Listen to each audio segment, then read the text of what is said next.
ചെയ്യാൻ പറ്റുമായിരുന്നില്ല, അറിയാൻ പറ്റുമായിരുന്നില്ല, പോകാൻ പറ്റുമായിരുന്നില്ല. ഇതൊക്കെ ഒരുപോലെയാണല്ലോ ഇരിക്കുന്നത്.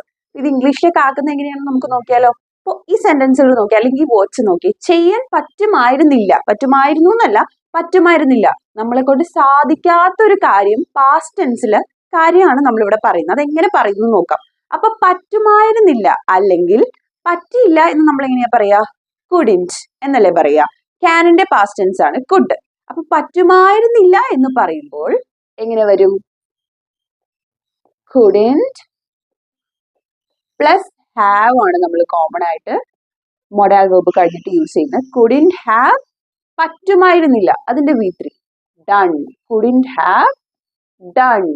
നെക്സ്റ്റ് വൺ അറിയാൻ പറ്റുമായിരുന്നില്ല. അതും നമ്മൾ എങ്ങനെ എഴുതും? couldn't അല്ലെങ്കിൽ could not എന്ന് കോൺട്രാക്ഷൻ ഇല്ലാതെ എഴുതാം. couldn't have. V3 എന്താണ്? അറിയുക, known. couldn't have known. ഇനി നെക്സ്റ്റ് വൺ പോകാൻ പറ്റുമായിരുന്നില്ല. അതെങ്ങനെ പറയും? couldn't have gone. അപ്പോ ഇതിൽ ഏതെങ്കിലും ഒരു വേർഡ് വെച്ചിട്ട് ഒരു സെന്റൻസ് നിങ്ങൾ കൺസ്ട്രക്ട് ചെയ്ത് കമന്റ് ബോക്സിൽ എഴുതിക്കേ. Thank you.